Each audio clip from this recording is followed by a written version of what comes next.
tarde. Eu sou Josemara Cardoso e esse é um Empoderamento Linguístico no quadro Empoderamento de Quinta.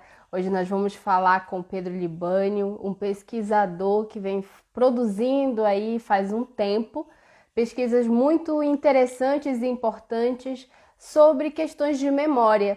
Como a gente vive num país e esse mês é muito interessante, porque geralmente a gente tem aí uma construção de que dia 13 de maio nós vamos comemorar, ou deveríamos comemorar de alguma forma, todo um imaginário em cima de uma assinatura da Princesa Isabel.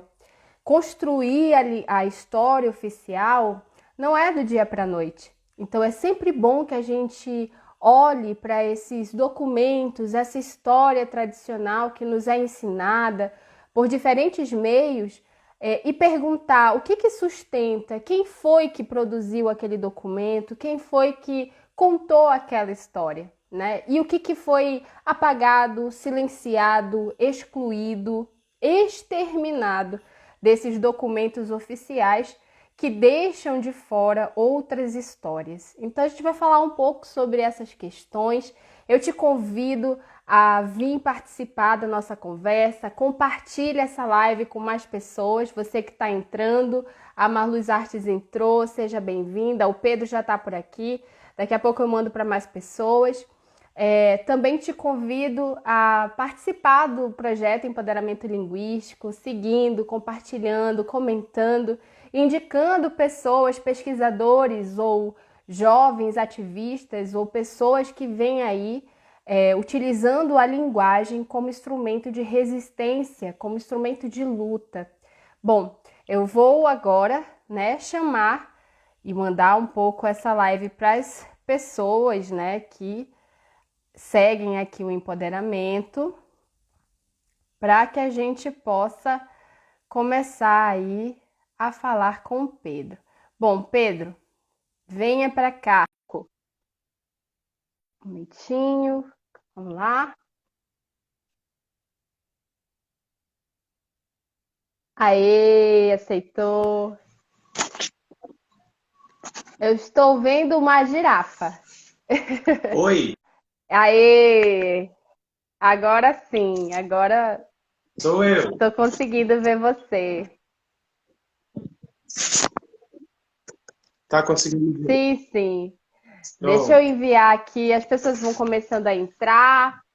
tudo Às jóia? vezes vão assistir depois, Pedro. Geralmente esse horário das 4 horas é um horário que o pessoal está trabalhando, está fazendo as coisas, mas a live vai ficar gravada. Normal, eu entendo. A live vai ficar gravada para quem quiser assistir depois. Você que já está entrando, a gente já tem aqui o Cleverson, a Dray Moraes, a Joaninha 1975. Obrigada pela presença de vocês. Vamos lá conversar um pouco sobre essas questões de produção de memória, gêneros discursivos, tantos temas interessantes aí que o Pedro traz nas pesquisas que ele vem desenvolvendo. Primeiro, eu quero te agradecer, Pedro. Obrigada pelo aceite, pela parceria aqui com o Empoderamento Linguístico. E assim, fiquei muito feliz em ler o teu projeto, em ler o teu artigo que está publicado ali na revista da USP, muito interessante, denso, 50 páginas, Muito obrigado. 50 páginas de muita informação e muitas questões. Eu acho que isso a gente vai conversar bastante sobre isso hoje. Tá. Eu queria agradecer muito você também, Josimara, por essa chance. Entendeu? Acho que a gente tem que sempre tentar conseguir uma produção acadêmica, ser sempre levada a mais pessoas e também da gente tirar um pouco esse lugar que a gente está. A academia, às vezes, você sabe que muitas vezes ela gira em torno dela mesma, né? A academia fica ali no próprio umbigo. A gente tem que conseguir apresentar para mais pessoas esse nosso trabalho, que tem muita gente que pode achar que às vezes é enfadonho ou algo desse gênero, mas no final das contas a gente está ajudando a trabalhar com a memória. Desculpa o trocadilho, mas que realmente pegou fogo, não sobrou nada. Mas antes de você falar sobre isso, Pedro, Eu gostaria, assim, geralmente a gente tem aqui, como eu te falei, três momentos, e o primeiro momento, para mim, ele é sempre muito importante. Porque quando a gente fala de empoderamento linguístico, as Uhum. pessoas perguntam assim, mas o que será que essa menina quer falar, né? O que ela está querendo dizer com empoderamento? É justamente isso que você acabou de dizer, é de tentar mostrar o quanto que existe inúmeras pesquisas que vão trabalhar e colocar uma lente sobre a língua que vai nos ajudar muito a compreender essa sociedade que a gente está produzindo e da qual nós somos partes também e nos constituímos por meio dessa língua, dessa linguagem. E aí, quando a gente está lá, né, na universidade, fazendo as nossas produções acadêmicas, muitas vezes a gente faz exatamente isso que você acabou de dizer. A gente cria muros ao invés de pontes e conversa sempre com os nossos grupos, conversa sempre com aqueles que, de alguma forma, já sabem aquilo que a gente sabe. Então, em vez de a gente estar ali partilhando, a gente está só falando aquilo que todo mundo já sabe. Então, a primeira Literalmente, a gente cria um gênero discursivo, né? Exatamente. E a primeira pergunta, ela justamente é quem é? Quem é no sentido de mostrar que todo pesquisador não é só a sua pesquisa. Todo pesquisador não é só a universidade.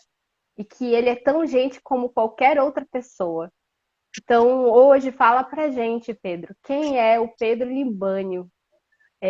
Entre o Obrigado. pesquisador, entre todos esses eus aí que te constituem. Bem, eu sou carioca, nascido aqui mesmo. Me formei em jornalismo, mas nunca trabalhei com jornalismo em si. Tive uma pequena editora de livros com meu pai. O pessoal até falava, ah, você está seguindo a carreira do seu pai? Eu falei, não, porque ele começou comigo, então ninguém segue a carreira de ninguém. A gente começou junto, pô. Mas a gente... E esse negócio de fazer livro, principalmente livro de arte, que é aquele coffee table book, ele é uma coisa muito bacana, porque você produz tudo. Da fotografia, você escolhe a imagem, você conversa com a instituição que detém os direitos da imagem, você conversa preço, você vai com... Eu ia com fotógrafo, então o pessoal às vezes assim, é você que assina, sou eu, mas você não é o boy? Eu falo, não, sou eu que assino. Assinava pelas coisas. Eu tinha que ficar debaixo de mesa segurando um pedacinho de como é que é o nome? De imagem para poder segurar melhor, me dar esticada, arrumando flash. Fiz isso durante muito tempo. Fiz isso durante muito tempo. Gostava muito disso. Foi aí que eu comecei a trabalhar com museu, biblioteca, com o Real Gabinete Português de Leitura, ABN, Biblioteca Nacional, Museu Nacional, CCBB, Belas Artes. Eu conheci tudo isso, conheci parte de dentro, parte de fora. Sabia quem era a cabeça, conhecia a secretária. E eu gostava muito disso. Eu trabalhei no livro do Jockey Club com meu pai. E aí, dentro da biblioteca do Jockey Club, você tinha de um tudo. Eram duas salas dentro do centro do Rio de Janeiro, uma sede que eles têm aqui. Duas salas, a gente ficava lá, trabalhava lá dentro. De repente, me vem meu pai com dois livros dessa espessura. Dois álbuns, só de fotos, sobre o Rondon, a comissão Rondon. Então, eu comecei a pesquisar aquilo e fiquei fascinado. Principalmente com aquela parte que é justamente que é o que foi vendido para todo mundo durante o início do século XX e posteriormente, que é a glorificação da aventura Sim. e de um altruísmo com relação ao indígena. Tudo muito organizado, muito certinho para passar essa informação. Josemar, é isso que eu achei mais interessante. Mas eu comprei aquilo, eu tinha acho que 26, 27. E eu comprei aquilo como se fosse aquilo. Comecei a estudar sobre esses pontos, e o que era, o que deixava de ser, por que aquele álbum, o que ele está fazendo dentro do Jockey Club. Depois eu fui saber.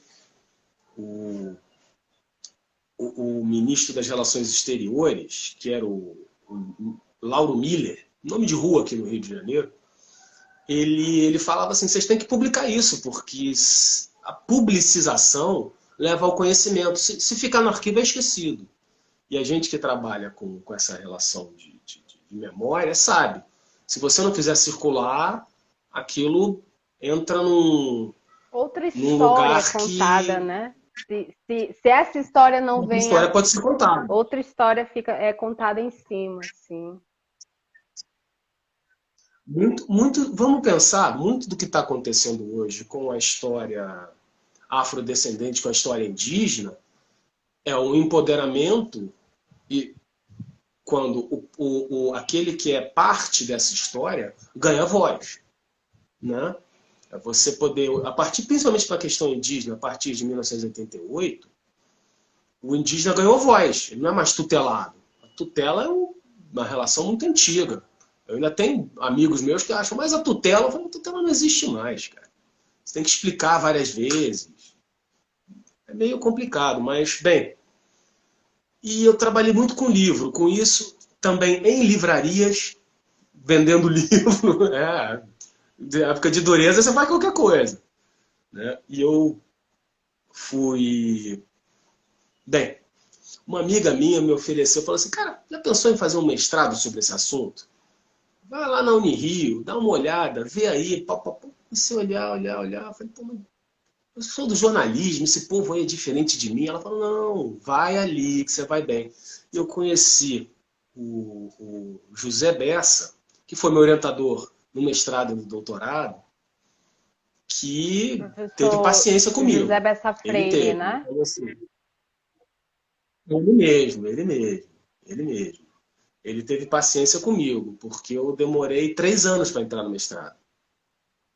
Para começar a carreira acadêmica, eu demorei 3 anos. Quando passei logo em primeiro lugar. Foi um negócio assim meio chocante. E consegui, continuei uma carreira com seus altos e E lá baixos. no Você sabe mestrado, disso. você também você Você... estava pesquisando também questões relacionadas ao museu, à memória? Uhum. Também eu trabalhei em Rondon no mestrado e no doutorado. Eu dei sequência. Eu cheguei no mestrado já sabendo o que eu queria fazer, onde é que eu estava. Então eu trabalhei mais um mapeamento. Mapeamento tanto dentro das instituições, como o mapeamento que o Rondon realizou do Brasil. O que ele viu? Como ele contou? Porque o mapeamento, o mapa, ele é um tipo de informação muito interessante, né? Até se tornar essa hard science que a gente conhece, com GPS, com todas, com foto aérea, Hoje o negócio hoje o tá, hoje o GPS deve negócio ser... é mais fácil, né? Não precisa se embrenhar Mas na mata, né? mas o grande negócio é o seguinte, o mapeamento, o mapa, ele é uma informação que ele diz assim, essa parte aqui é meu território, essa parte aqui eu conheço, daqui para lá é o território do outro. Então, muitos lugares estava assim, era branco, escrito assim, não se sabe, ou indígenas carijó. O indígena era um marco, isso é uma coisa que eu estou vendo até hoje dentro dos textos, que o indígena ele era um marco retórico dentro de uma ideia de mapeamento, uma ideia de passar uma informação de onde você está Olha geograficamente. só que Entendeu? interessante. Sim. É, mapeamento é uma forma. O mapa antigo, o mapa, vamos dizer assim, de outras civilizações, chinesa, do, sei lá, antes de Cristo, ou budista, eles eram mapas circulares, ovais, que tinham sempre no centro a cidade sagrada. E dali, ia se expandindo. Ele era sempre assim. Até você ter uma noção de conseguir mudar geograficamente, o mapa do Sião, né, que é hoje Tailândia, ele era contado de fora para dentro. Ele era contado de uma forma diferente. É isso, eu estudei isso no... Um cara que trabalha muito com isso é Benedict Anderson, Comunidades Imaginadas. E ele explica que o mapa ele é também uma informação técnica, mas ele é também um logotipo.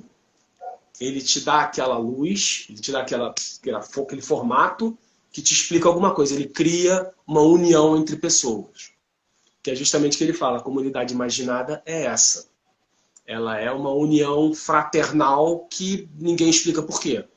ela é uma realização que no Brasil se tornou uma realização de cima para baixo, né? No final do século XIX, começo do século XX, com um projeto de nação, um projeto civilizacional, né? Sim. Bem, e fui estudando isso no meu mestrado, e no doutorado me aprofundei mais por razões extracampo. Não pude ir viajar para fazer o que eu gostaria de fazer com a minha tese. Então, eu fiquei no Brasil, tive que mudar minha tese de novo. Eu comecei a trabalhar o que era o Museu Nacional, e particularmente Roquete Pinto, que era um homem importantíssimo, que me rendeu esse artigo e me rendeu o projeto para o pós-doc. Que eu comecei a olhar, eu aproveitei durante o meu doutoramento, a pesquisa, eu aproveitei e falei, pô, como é que eu estou aqui? Demorou tanto tempo para eu entrar dentro do museu, greves e problemática, todo mundo sabe como é, a pesquisa, às vezes você esbarra nisso. Você não pode vir hoje? Não, hoje infelizmente eu não posso, eu estou com problema. Posso ir amanhã? Não, amanhã. Às vezes tem isso, amanhã eu vou estar com problema. Eu falei, ah, tá. Uhum. Mas é a vida, vamos lá. E eu, bem, comecei a tirar foto dos livros de tombo.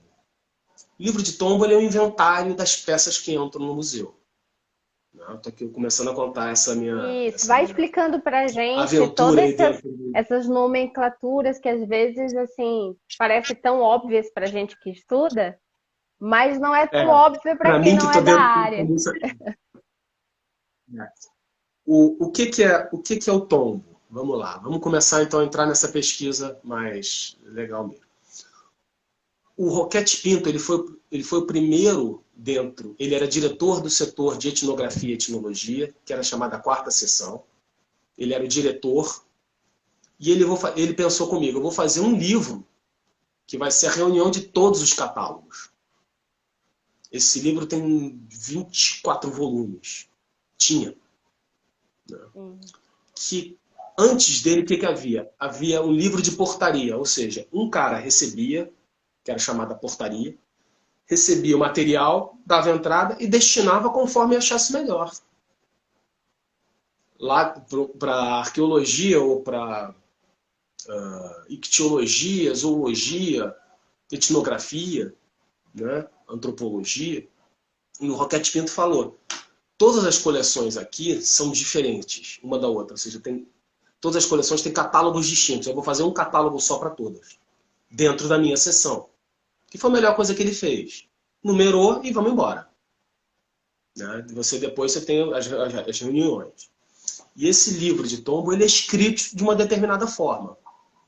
Né? Ele ainda passa muito da coisa anterior, que pré-Roquete Pinto, que era uma forma diferente de observação sobre o material etnográfico. E é dito, o Roquete Pinto ele está num momento, uma geração de transição entre vários aspectos. Ele é esse projeto civilizacional, mas ele é também uma transição dentro da antropologia. A antropologia e a etnografia começam a ver, eram tidas como ciência, nesse sentido de hard science, de uma ciência que tem que ser exata, você tem que ter a precisão milimétrica das coisas, e não a observação do social. Então você tinha o conceito de cultura, era um conceito muito ligado a um conceito de evolução. Quem é que está no topo dessa evolução civilizacional? É a Europa. Exatamente. Então era isso. Você tem isso vai muito também do positivismo. O darwinismo social que voltou à tona agora, entendeu? Por causa disso. Que coisa, como é que a gente voltou 100 anos atrás? Mais de Eu 100. acho que O eu Darwin. acho que a tua pesquisa, de alguma forma, nos encaminha um pouco para entender por que que volta, né? Mas e não volta igual, né? Ela vai voltar com outras características, vai ressurgir Sempre reorganizado. exatamente, vai se ressurgir de outra forma, mas de alguma forma fincada nessa ideia. E tem uma parte que você está contando, né? Toda esse projeto de civilização que a gente vai ter ali no final do século XIX, início do século XX. E tem Uhum. acho que você, quando você termina o seu artigo, que é fruto do seu doutorado, ele fala exatamente uma coisa que toca nessa questão da linguagem, né? Essa questão de como é que você acabou de dizer, é construído e não é construído de qualquer forma. E na hora de fazer esse levantamento, essa coleção do que é achado, do que é encontrado, nessas aventuras, entre muitas aspas, né, que são explorações, e nessas explorações vão levando doença, levaram tantas coisas, mataram muitos indígenas foram mortos. Então, essas explorações todas que a gente, de alguma forma, entra em contato por uma lente romantizada, quando você traz isso para a gente no artigo, eu acho muito interessante que, mesmo não fazendo uma crítica extremamente forte e direta, você traz ali como é que a linguagem vai construir o indígena como esse lugar dúbio, como esse lugar meio que paradoxal. Ele é e não é parte da nação. Ele é e não é o sujeito brasileiro. Ele faz parte do hoje, naquela época, né? A gente está falando lá desse período de levantamento, e ao mesmo tempo, ele ao mesmo tempo vai ser construído para ser superado. Como é que essa relação se constrói aí nessa pesquisa que você fez e como é que ela se relaciona com a pesquisa que você está fazendo hoje? É uma coisa que é o seguinte, esse sistema de pensamento da época, um cientificismo forte, um darwinismo social, que a gente está vendo muito hoje em dia, que é justamente você achar que um manda porque eu fui talhado para isso, eu estou num estágio diferente do seu, sou melhor que você, que não é verdade. E ali você tinha isso. Você tinha a noção de estágios de evolução. A filosofia positivista apresentava isso. Augusto Comte, que Roquete Pinto era positivista, Rondon era positivista. O positivismo no Brasil ganhou um aspecto político muito forte dentro com os militares. Muita coisa voltou, né, à tona. Os militares na política novamente, a noção de estágios de civilização. Eu olho para a minha pesquisa e falo assim, eu não tô, eu estou muito inserido dentro do que é o hoje, do que é o atual. Mas bem, então ele pensava em 3 estágios de civilização, que era o estágio fetichista, no qual o indivíduo e o grupo acreditam que as coisas lhes são externas, então atribuem a um fetiche. Fetiche é uma palavra, na verdade, portuguesa, vem de feitiço, que foi um neologismo criado, esqueci agora o nome do português, até aqui no computador, que eu aprendi isso com o Vladimir Safatli, dentro de umas aulas dele ali, que eu assisti.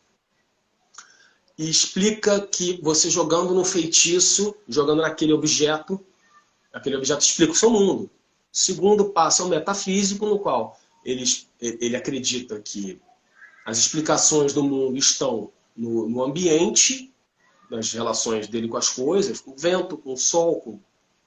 E o terceiro estágio é um estágio positivo, no qual os grupos entendem as relações de causa e efeito dos fenômenos e assim conseguem também repeti-los. Essa é uma grande questão para o positivista. Então ele acreditava que o exemplo que eu dou, isso era a grande questão da Comissão Rondon e do início do Serviço de Proteção ao Índio, porque é algo que eu trabalho também. É difícil separar uma coisa do outro nesse início. Né? O Serviço de Proteção em 1910, a comissão começa em 1907, 1900, mas 1907 ganha esse nome, que vai para a Amazônia.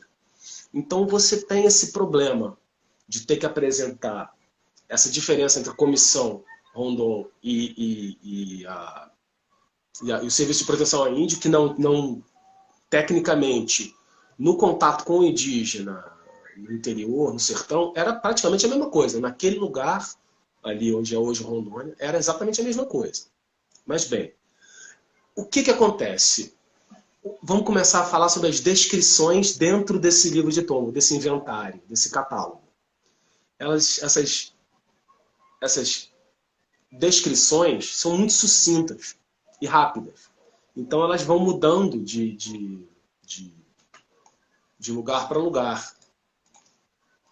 E elas, rapidinho, procurar aqui para botar para você. Eu tenho aqui, eu posso colocar, se você quiser. Ah, eu tenho aqui, por exemplo, um exemplo. Não, porque aqui, na verdade, é uma coisa que eu separei, eu dei uma olhadinha antes. Isso aí é sensacional. Isso eu acho, isso para mim foi o máximo. Sim. Porque mudando de alhos para bugalhos, olha só, o que aconteceu com esse machado, porque eu fotografei esse machado no livro de tombo, depois eu consegui encontrar ele dentro de Rondônia e tudo se queimou. Nossa, Ou sim. seja, não existe mais a descrição, ele não existe mais, mas eles existem ali em representação. Né? E essas descrições dentro do livro de tombo, por exemplo, a descrição pré-Roquete Pinto, que é onde ele muda, ele começa a modificar, olha só como é que ela é. É da coleção Stradelli. Stradelli foi um italiano importante, Hermano Stradelli. Foi conde, veio para o Brasil se meter em aventuras, né? Queria ser explorador. Era a época das grandes explorações. Né? Você tem que pensar naqueles caras que a corrida ao polo, Amundsen, Perry na corrida ao polo norte. Bem, então ele faz a descrição do objeto que ele bota é número 61, Acangatar, Maapaoró. O apeixe usado nas festas solenes. Você entendeu alguma coisa? É Nada. incrível Porque que. é uma escrita que é feita para ser usada por quem conhece. Aqui não é para qualquer um. Né? Estava conversando aqui com o povo, Pedro. Desculpa, na internet, infelizmente, aconteceu aquela coisa maravilhosa. Bateu um vento, ela morreu. É. E, Peço mil ah, perdões, tudo realmente. bem, tudo bem. A Mara fez uma pergunta, a Mara Lourdes, falando o fato de Rondon ser Sim. positivista pode ter sido um colaborador no pensamento de um indígena estereotipado?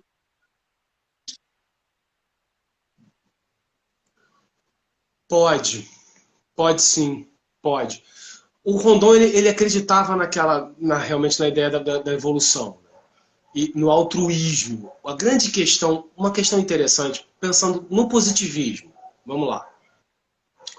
Como é que você tem um positivismo florescendo e ganhando corpo dentro das Forças Armadas quando o positivismo, perdão, ele é, por natureza, pacifista? Então, o Zé Murilo de Carvalho apresenta isso. Você tem esse problema. Você tem pacifistas dentro das Forças Armadas. Então, eles entram numa questão mais de modificar. Também a ideia do soldado cidadão, o militar como intervencionista. Mas o Rondon pode sim ter apresentado auxiliado nessa ideia de um personagem idílico, não romântico. Não romântico. Ele introduziu a diferença entre as várias etnias, as diferenças linguísticas, mas ele botou que todos vão caminhar em um sentido apenas. Essa é a grande questão. Todos andarão no sentido para a civilização ocidental. Ok. Estava conversando com as pessoas aqui, Pedro, do quanto que a gente é atravessado por Uhum. esses discursos que vão inventar, né? Vão fabricar um imaginário sobre o indígena. Conta pra gente um pouco qual é esse imaginário que aparece nas coleções do tombo que você analisou. Uma grande questão aí, eu vi dois discursos básicos quando eu lidei nesse início dessa pesquisa, nesse artigo em particular que você mencionou, eu lidei só com duas etnias, que são os Parecios e Ambiquara. São dois povos indígenas que estão lá até hoje. Tem uma diferença, tinham até o começo do século XX, uma relação diferente com a sociedade envolvente. Ou seja, com o branco que começou a se esticar para aquela região. A grande questão é a seguinte: você tem um discurso de civilização do índio dessa coisa que eu acabei de dizer, de ele vai andar num caminho só, que é um caminho de civilização, ele vai romper e vencer etapas, seguindo o exemplo do positivista, né? Seguindo o exemplo desse militar que está ali. Mas esse discurso de civilização, ele é um discurso de observação sobre o outro. É um discurso sempre de contato. E esse discurso sobre o contato entre um e outro, ele não entra nisso que você me falou, que você estava falando aí agora, que o João Pacheco de Oliveira fala, que é o contato é sempre conflito. É sempre conflituoso. É sempre uma relação assimétrica, não interessa o que vai acontecer. Mesmo ele pareça tanto menos... Ele pareça harmonioso, mais harmonioso, mas ele não é tão harmonioso assim. E é uma relação de contato, esse discurso de contato. São as flechas que são deixadas pelo índio tal como sinal de paz, como sinal de que eles se chegam perto principalmente da comissão. Então, é sempre uma história sendo contada, as relações. Você leu ali, tem uma flecha que a descrição diz isso, exatamente isso. Flecha retirada do peito do soldado Rosendo. Nada mais dramático do que isso. Depois você tem uma outra, flecha deixada em sinal de paz. Ou seja, é uma história sendo contada por objetos diferentes.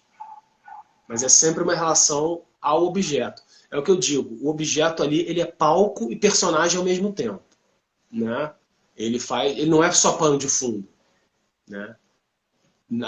Teve a famosa história da flecha da bandoleira, do fuzil do Rondon, que pegou da bandoleira, ele doou tudo para o Museu Nacional. Né? E um outro discurso que tem ali é um discurso de ciência. Perdão, esse discurso de civilização é uma historinha sendo contada. Ele é sempre narrativo.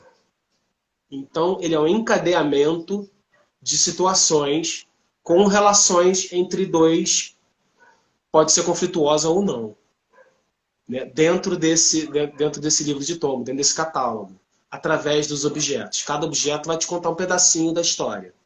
Né? Mas esse discurso de ciência, ele é um discurso que ele é objetificante, ele é um contrato objetificante.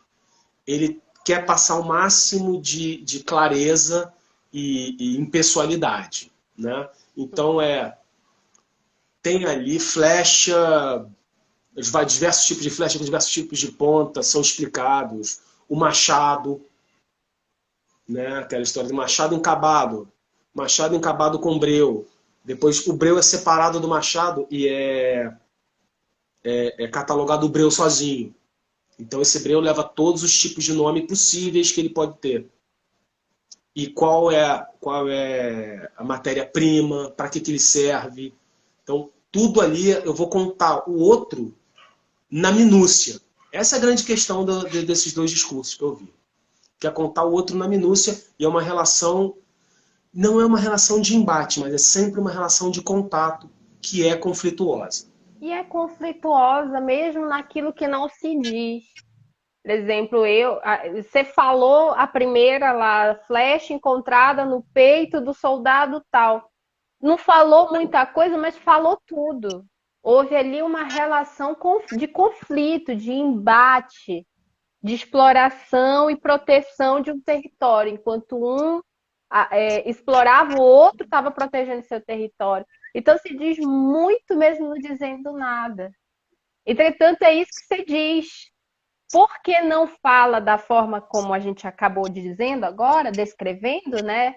Uma relação de conflito, de guerra, de combate, de proteção do território, de invasão de um território, por não ter ali descrito dessa forma, essa tentativa de impessoalidade na língua, que a gente sabe que não existe, né? Porque todas as vezes que a gente abre a boca, a gente se posiciona, né? Não há. Até quando você diz que você é neutro, você já está posicionando, você se posiciona ideologicamente nesses lugares de embates políticos. E você tem isso, né? Você diz isso, a partir do momento que eles buscam através de uma terceira pessoa, o uso da terceira pessoa no singular, ou a característica mais objetiva do próprio objeto e não onde ele foi encontrado, ou como ele foi encontrado. Tudo isso são técnicas para que realmente essa história que de fato poderia vir, né, na construção dessa etnografia, desse tombo, desse arquivo, né, acaba não vindo e se naturaliza como se devesse vir realmente daquela forma. Porque ali é um livro científico. Uma coisa, Josimara, que eu tenho que chamar a atenção, que é como é uma ideia de evolução, o que o Roquete Pinto fez, e isso é uma questão também que era da época. Sim. Muito forte a influência alemã na etnografia brasileira. É muito forte. Mas a etnografia alemã também tinha a ideia de olhar o outro e tirar dele uma fotografia, um instantâneo. É esse minuto aqui. Eu vou preservar isso aqui porque esse cara vai mudar. Essa sociedade toda vai se transformar e vai ser outra coisa. Eles não vão durar muito tempo. Não existia a noção de relações interétnicas no sentido de uma suposta preservação de um núcleo core, de um core, né? Não havia essa ideia. Eles achavam que que as sociedades andariam em um sentido apenas. E isso é uma influência alemã. Pode falar que não. A gente está numa conversa, a gente não está numa conferência. Desculpa que a gente está acostumado muito o mundo acadêmico meio que tolhe a gente, né? O ethos, o nosso, né? a nossa condição de produção, né? A cenografia. A condição de produção, balizando a gente, né? Sim. A nossa condição de produção, né? É o mundo acadêmico, ele baliza a gente, não tem remédio. Chega uma hora que você fala, não, peraí, me perdoe, né? Não pode usar determinado, vamos embora. Nossas condições de produção. É isso, a academia. Mas eu acho que vocês que estão aí assistindo, mandem perguntas, comentários sobre isso que a gente vem falando aqui, sobre a pesquisa do Pedro. Tem coisas que são, para mim, quando você fala também dessas coleções como gênero. E aí a gente vai falar ali do gênero discursivo, né? O professor Dominique Menguinot, eu tive a honra e o privilégio de ser orientanda, na verdade, ser supervisionada por ele no doutorado sanduíche. Então, foi beber lá na fonte. E ele... Eu tenho alguns livros dele aqui em casa. E ele vai falar sobre o quanto que é importante a gente não desvincular nunca um discurso das suas condições de enunciabilidade, no sentido do suporte, mas não o suporte como algo que está ali de forma tanto faz, mas de que o gênero, assim como o próprio discurso que está ali cenografado, o gênero, as características dele vão, de alguma forma, construir esses sentidos junto com o discurso que está ali alocado. Então, novamente, a gente não está falando de um gibi. A gente não está falando de alguém que construiu um livrinho infantil e resolveu falar e colocar fotos de pessoas indígenas, povos indígenas. A gente está falando de um local de memória que está alocado dentro de um museu. Uma coisa que você me apresentou aqui é o seguinte: o local onde esse gênero discursivo é colocado é tão importante quanto o gênero em si, quanto o grupo no qual ele circula. Né? A gente sabe que você não vai terminar um artigo acadêmico dizendo um beijo. Né? Queria agradecer minha mãe, meu pai e você. Não. Né?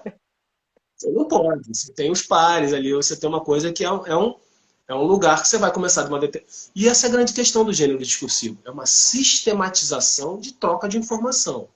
Né? para quem aí estiver assistindo, o gênero discursivo é isso. Eu olhei o tombo, olhei o catálogo como um gênero discursivo. Eu comecei a ver essas diferenças entre um e outro. Entre esses dois discursos, principalmente, mas ao longo do tempo. Então você vê como... Eu conversando muito com o pessoal da museologia, com a minha amiga Carol, que sempre mando umas mensagens para ela, assim, Carol, me ajuda aqui, disso aqui, disso aqui. Que como eu sou do jornalismo, né, eu trabalhei com pesquisa há muitos anos, tem pequenas coisinhas que são minúcias que eu realmente não pego. Mas ela fala, a classificação e a catalogação é atualizada constantemente, Pedro, porque mudou a forma de ver o mundo. Por exemplo, agora, na USP, no MAI, eu estou vendo muito isso com a minha supervisora Marília Xavier Cury, que ela trabalha a museologia indígena. O que é isso? É o próprio povo com quem ela trabalha, acho que de forma mais próxima, que é o povo caingangue, ele entregando os objetos ao museu e eu vou dizer quem eu sou. É aquela história que a gente estava conversando, que a partir de 88 ele ganha lugar de fala. Né? Os povos indígenas ganham lugar de fala. Então, o museu está ajudando isso nessa forma. Como é que ele mesmo está se descrevendo. Eu só trocaria ganhar por tomar. Eu acredito que eles não ganham, mas eles tomam, reivindicam, Sim, sim, sim. conquistam. E a gente sabe o Sim, sim, quanto é lógico, lógico. importante usar as palavras aqui, né, na designação e tal. Isso é aquela história que a gente estava falando sobre o mundo acadêmico como condição de produção também, que é justamente, você vai pensar muito bem, tudo é muito organizadinho, não pode, né, estamos aqui de festa, não. Mas é verdade, ele conquista um lugar de fala.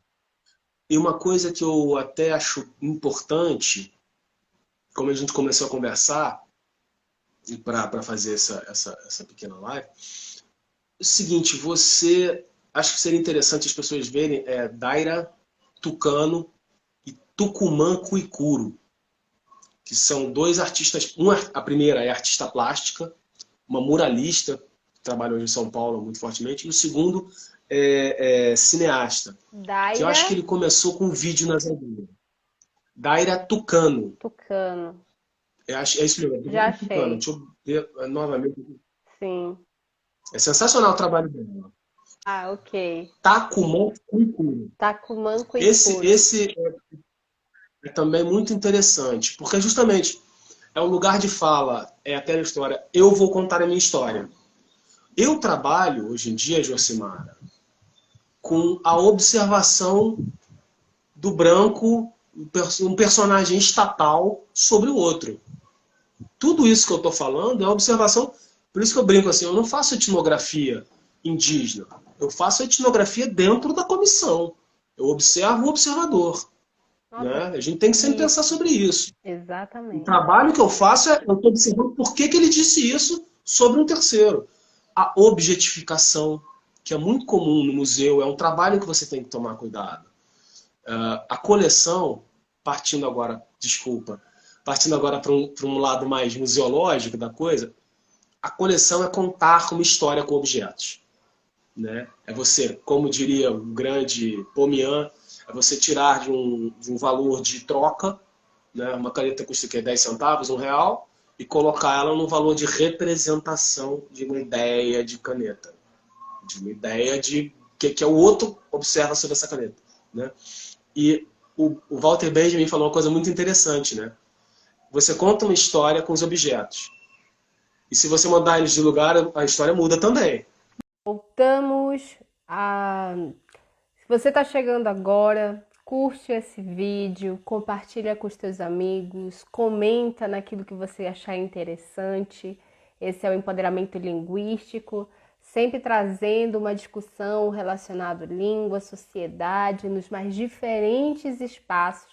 E hoje a gente está falando dos museus, de inventários etnográficos produzidos pela Comissão Rondon, né, e pelo Roquete Pinto, que é parte, né, essa produção de visão, né, sobre a construção desses inventários, é parte da pesquisa do Pedro Libânio, que está conversando aqui com a gente, está nos mostrando, falando bastante de como é que funciona, né, todo esse levantamento e de toda essa construção, né, na produção desses eventos. De dizer, logo que a gente finalizou a primeira parte, a gente está indo para uma segunda porque a gente teve problemas técnicos na primeira parte e o Pedro acabou não conseguindo falar muito com a gente.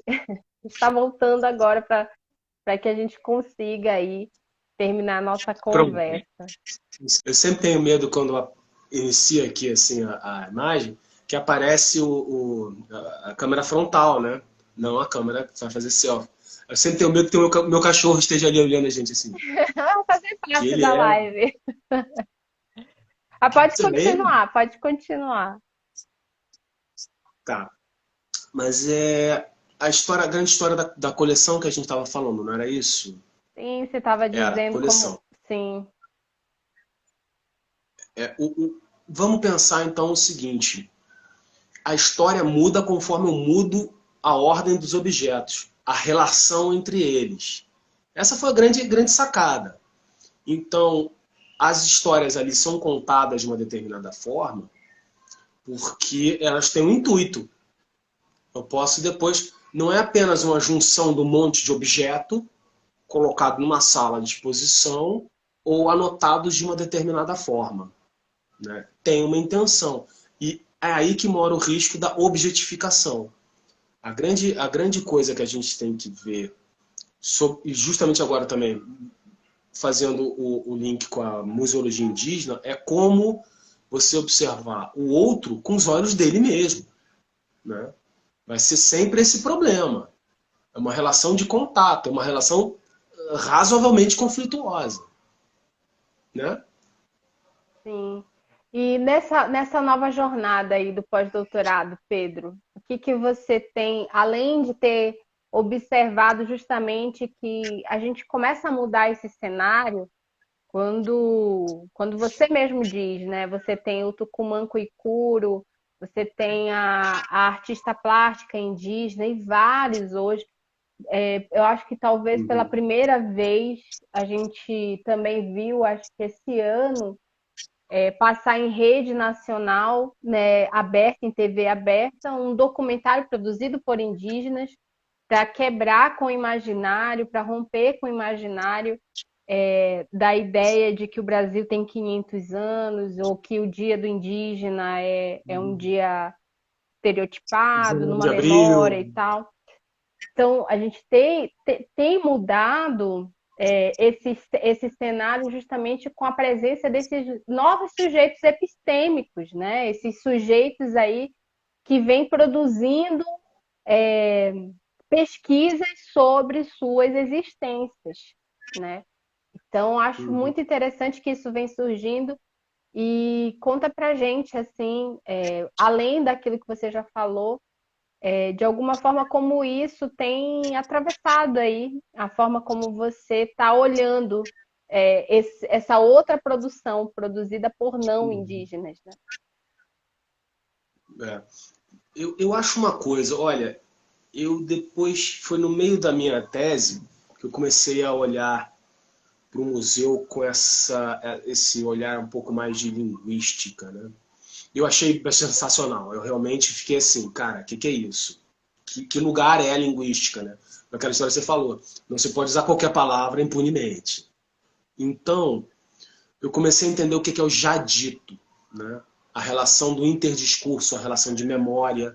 Eu fiz memória social, então a relação de memória é um passado que é sempre reatualizado. E esse já dito, ele está ainda numa ideia do indígena do assimilacionismo, que é uma ideia que já devia ter sido superada há muito tempo, né? Você tem... Eu estava conversando com um colega meu um tempo atrás, colega desse de rua, botequim, algo desse gênero. O cara falou, não, mas Pedro, olha, é só mostrar para o indígena a nossa civilização é muito melhor que a deles, ele vai vir naturalmente. Eu falei, Nossa. Rondon pensava a mesma coisa. Rondon era exatamente igual. Uhum. Era a ideia que ele tinha. Ou seja, ele ainda está no assimilacionismo que já foi. Rondon fez o que fez no momento que fez, porque era o que tinha. Entendeu? Eu acho que você tem que romper romper com esse pensamento. Isso é um já dito, estou correto, né? Isso é um já dito. Aquilo está dentro da cabecinha dele porque veio com. É uma memória Ele nasceu construída com ele, né? socialmente, É né? uma Que faz memória. ele É olhar uma para o memória. indígena dessa forma, assim. Faz ele olhar. E a gente deve muito isso a Pedro II e o indianismo romântico, que teve também seu momento. Foi um momento. Não podemos parar de olhar a história como aconteceu, cara. Mas eu acho que essa nova, essas novas relações que estão surgindo e a mídia índia, já viu? Mídia índia, sensacional. Só Joênia Webchiana, essas pessoas, instituições novas estão contando a sua própria história e estão começando a modificar um pensamento que era arraigado.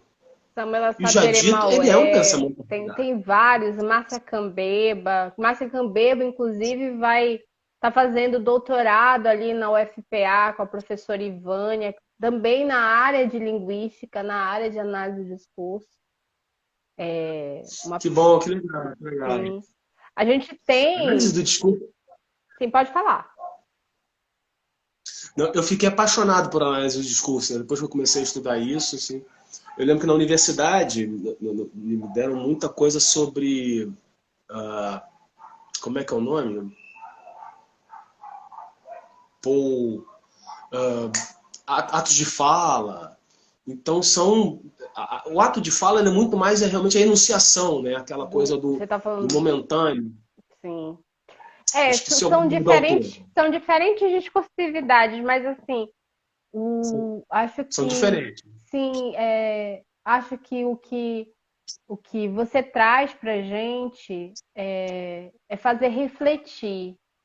É fazer, eu achei muito bacana quando você diz assim, eu não estou estudando o que o indígena produz sobre si, porque isso de Uhum. fato muda tudo, muda muita Então, coisa. a gente tem que ser, tá? E você está A gente tem que ser estudando sincero. exatamente, você tá descrevendo, interpretando como é que um não branco construiu o indígena ao fazer o inventário sobre isso, né? Como é que ele foi construído. Pensa que essas coleções todas do século XIX, e até mesmo a coleção Rondon, elas são coleções casuais. É o administrativo, o oficial administrativo que coletava aquilo. Ele, muitas vezes, por troca com outro cara. Troca, roubo, tem muito roubo. Tomado, é um verbo muito comum. Tomado fulano de tal, é roubo. Pega lá, mete a mão. E aí? Que Como esse objeto explica alguma coisa? Não, ele explica a minha relação com aquele cara. Entendeu? Ele explica a minha relação assimétrica com o outro. Eu vou lá e tomo. Em bom português é mão grande. Né? E por isso que eu estudo isso. A análise do discurso veio para mim nesse momento interessantíssimo, que é eu começar a estudar o que o outro está falando. Na verdade, perdão, o que eu aqui, enquanto carioca, né, estou falando sobre o indígena. E agora, é por isso que eu apresentei para você todas essas pessoas, da Erika Tucano, mídia índia, para justamente eles falam deles mesmos. E a ação deles é tão importante, ou muito mais importante do que a minha. Ou Em tão determinado importante momento, por quanto, favor. sim, sim. Que é aquilo, Tem que né? ser. Você falou numa coisa que é muito importante, que é lugar de fala. Que é um termo, querendo ou não, que muitas pessoas acabam. Na verdade, não é as pessoas, mas a discussão do debate público meio que esvaziou o conceito que a gente tem, né? Conceito O de lugar de fala. conceito epistemológico do lugar de fala. E a ideia de lugar de fala é de que todos nós falamos de um lugar. Ou seja, ninguém é isento, ninguém é neutro, ninguém é imparcial. Ao falar, nós falamos de um determinado lugar. E por falarmos de um É uma. determinado lugar, Essa ideia de lugar de fala vem justamente dizer, chamar a nossa atenção disso. Quando você for analisar, verificar, observar, descrever alguma coisa, você não pode prescindir do lugar de fala daquele sujeito. Como você acabou de dizer, Desculpe, falando, por exemplo, no seu sei sou trabalho. eu. Sim. Como você. Não, perdão, é só uma brincadeirinha aqui. O lugar de fala, esse conceito é assim, quem é você na fila do pão? É exatamente isso. Eu entendo onde eu estou. Eu entendo quem é o outro. Tem que ser isso. Sim. E no seu trabalho, você, por exemplo, na hora de analisar o Rondon, é importante que você olhe o lugar de fala dele. Ele era o quê? Ele era indígena? Ele era pobre? Ele era da classe trabalhadora? Então, tudo isso, que ele era ou não, vai construir de alguma forma, vai moldar, vai ser a lente com a qual ele vai observar as coisas. E vai, de alguma forma, Uhum, também uhum. descrever essas coisas. Então, levar isso em consideração é tão importante quanto você simplesmente descrever o que ele fez, mas para entender o que sustenta que ele faça da forma como ele fez. Eu acho que você faz muito O que bem isso. sustenta a ideologia dele? Como ele sustenta a própria ideologia dentro do seu próprio discurso? Sim, eu acho que você faz Né? muito bem Entendi. isso assim no seu trabalho. Eu indico, gente, o nome do artigo do Pedro, que está publicado ali na revista da USP, estudos, Na tipo, revista Análise. é o Anais, revista.usp.br, nos Anais MP, que é Tipologia Textual de Roquete Pinto no Museu Nacional. É um artigo que não é fácil de ler, que é bem denso, é Horror. muito denso, mas muito interessante. Indico para vocês. Tá aqui, deixa eu mostrar a carinha dele. Ele tem uma carinha muito bonitinha. E ele tem mais ou menos É, 50 páginas, justamente porque o Pedro ele vai trazer muita imagem para que a gente possa aí entender do que ele está falando, né? Descrevendo aí todas essas eu tenho peças. a imagem, uma das imagens que eu acho muito bacana é a primeira página do livro do Tombo, que é assinado por Roquete Pinto, 1906, assinado por ele. Né? E esses aí são as flechas que eu falei, que são as flechas diferentes, elas estão dentro do livro Rondônia, que é um livro interessante para ser lido hoje. Ele tem uma parte ali mais chata, mas é um livro interessante para ser lido hoje, para você ver como Roquete Pinto tentou explicar o outro. Qual é a lente que ele usou, né? Sim. E estava falando para as pessoas antes, assim, já encaminhando já para a terceira parte da nossa conversa, que é sempre a Uhum. primeira parte é desmistificar a ideia de Torre de Marfim da Pesquisador. universidade, mostrando que o Sim. cientista não é só o seu trabalho de pesquisa, né? Então, O cientista também é falta de internet, né? o Esse cientista problema gosta que de eu ler tive. gibi, sim, gosta de jogar Bom, bola, não fica só lendo e fazendo pesquisa.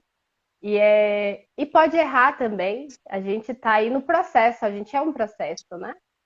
E o segundo processo momento, de ciência é esse. sim, e o segundo momento, que é justamente de você explicar, de a gente falar da pesquisa, do quanto que a linguagem está ali para nos ajudar a observar aquilo que a gente descreve, interpreta. E esse último momento é justamente a união desses dois, né?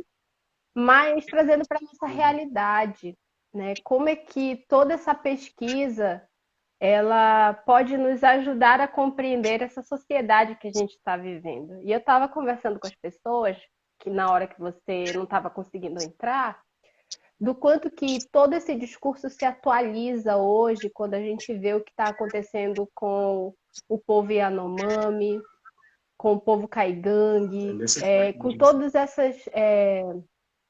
esses assassinatos que ocorrem em diferentes espaços da região amazônica, mas especialmente em espaços de regiões que são exploradas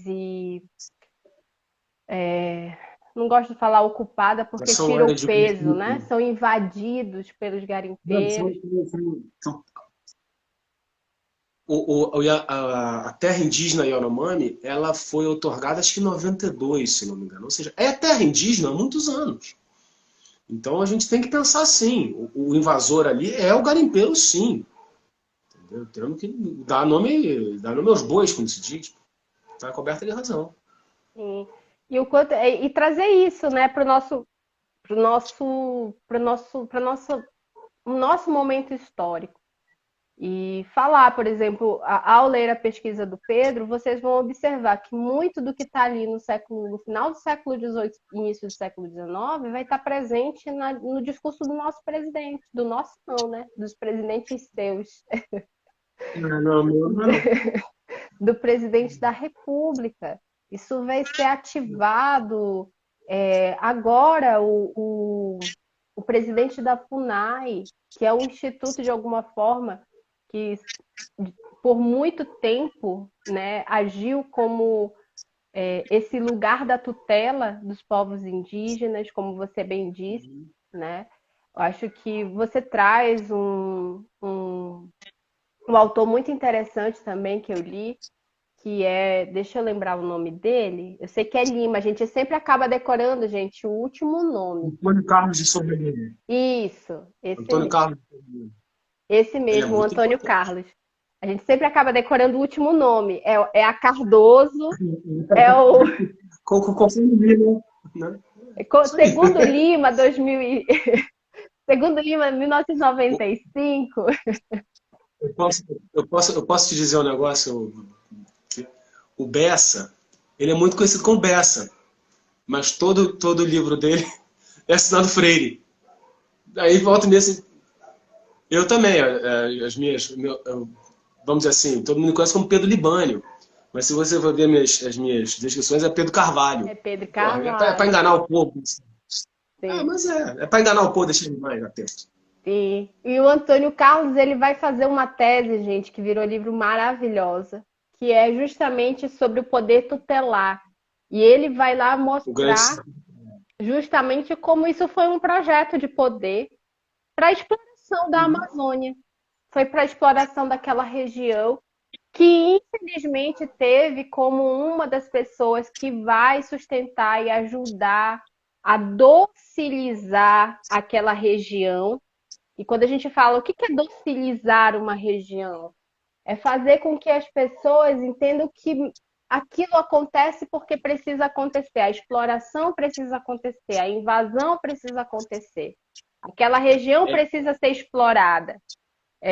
Darcy Ribeiro vai ser uma das grandes figuras que vai sustentar e o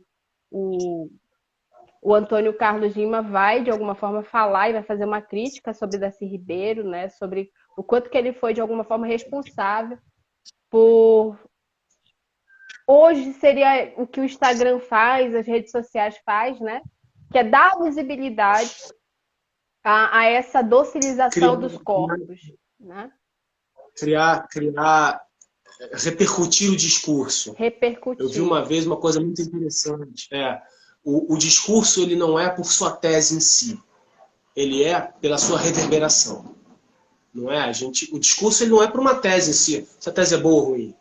Ele é por uma, lógico, dadas as proporções, ele é pela sua reverberação. Você falou uma coisa assim, docilizar o local. É muito comum o termo ainda, na época do Rondon, era muito comum o termo pacificação. E nesse trabalho novo que eu estou fazendo agora, a segunda etapa aí do pós-doc, justamente como esses dois discursos de ciência e de civilização passaram para o jornal, romperam o museu e passaram para o jornal. Eles estão ali também. E o termo pacificação é um termo de doma. Eu consigo dobrar o outro. Eu coloquei ele no lugar que eu queria. Olha E é só. sempre a história do contato. O termo pacificação é, na verdade, um termo doma. Enquanto a pacificação ela não se dá, você não tem um dia assim, aconteceu nesse dia, dentro do livro de tombo, você no jornal já tem. No dia tal foram pacificados os parintintins. No dia tal foram pacificados os fulanos de tal. E é isso mesmo, é doma. É horrível, mas... E o Rondon estava nisso, ele era parte do projeto, né? A gente tem que sempre olhar para o nosso objeto de pesquisa entendendo o que, que ele é historicamente. Não, a gente não pode ser inocente no nível de ele era bonzinho só. Não, ele era parte de um processo, ele era parte de um projeto. Né? Sim, e um projeto muito bem articulado. Bom, Pedro, que conversa interessante daria para a gente levar essa discussão para outros níveis, outros campos. Acho que é muito Eu que agradeço. interessante. Essa última parte, quando se fala pacificação e docilização ou tomada, né? Tomada, invasão. Isso demonstra que a palavra ela é também um lugar de disputa, né? Porque ao falar de uma forma e não de outra, a gente produz alguns sentidos e não outros. E o que a Uhum. nossa história e o teu trabalho, de alguma forma, também mostra muito bem isso, é que falar de uma forma sobre determinados povos cria uma memória sobre eles, né? Então, durante muito tempo, dentro dos livros didáticos que eu falei com vocês ainda há pouco, e dentro desses inventários, né, sobre esses povos que ali viveram, né, esses povos que foram encontrados durante essas expedições, né? Tudo isso é uma memória que vai sendo passada.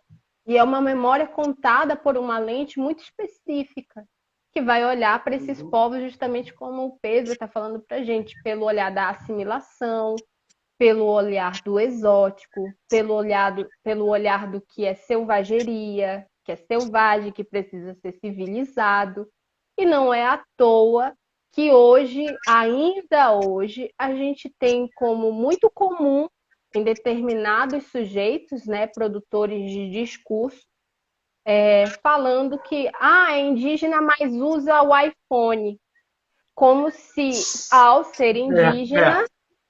impedisse de alguma forma a ideia de usar qualquer tipo de tecnologia, como se o indígena precisasse ainda viver A para ser tutela. indígena como na época de 1500. Então, essa E visão não uma vem do coisa, nada, né, Paulo? Pedro, desculpa. nada. Josimara, a gente tem que sempre pensar o seguinte: indígena não é condição. Não é. Ele não está indígena. Ele é.